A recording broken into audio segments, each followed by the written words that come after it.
Hello, my name is Lauren Erdman. Today I will be showing you the steps of muscle contraction. So first off, we will start with our actin potential.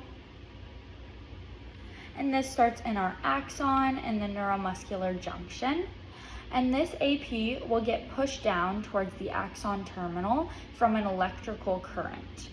As this AP goes down, it'll go through the axon terminal and eventually hit the calcium and VG channel.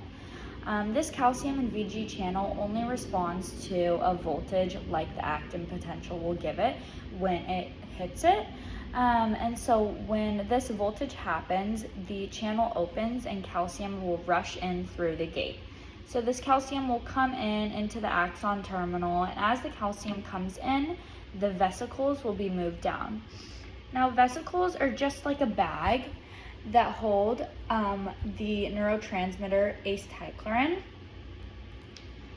So these vesicles with that neurotransmitter will move down, and as they reach the bottom, the acetylcholine will move into the somatic space. So they will be in the somatic space and they'll stay there for a little bit. And that is the first process with the neuromuscular junction. To reset this junction, all that needs to happen is this calcium pump over on these corners will use ATP to push the calcium back out of the axon terminal to the outside, so that when this process happens again, the calcium will rush in again. Now we're going to be looking at the muscle fiber. So again, we have these acetylcholine in the somatic space right now, and these will come down and they will actually bind to the cholinergic receptors of the muscle fiber. They'll bind right there, and when this happens, the sodium gates will open and sodium will rush into the muscle fiber.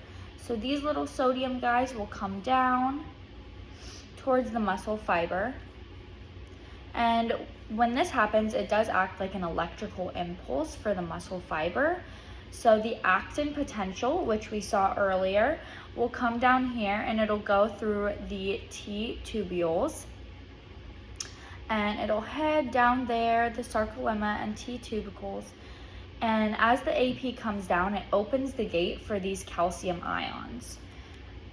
Now these calcium ions, they sit in something called the sarcoplasmic reticulum. So as these come downward, because the actin potential opened that gate, the calcium will bind with the troponin. Now the troponin is in the actin. We have our actin right here, and the troponin are these small little circles. I have it labeled right on this one. And then the actin is the one that moves, the myosin is the one that stays still. So these calcium will come downward and they will end up binding with the actin. So they will bind with the actin. I'll put these calcium right on top of the actin. Alrighty, and that leads, the binding site opens and that allows the troponin and the calcium to be together. This binding requires ATP, which then leads to the power stroke, which is our main thing here.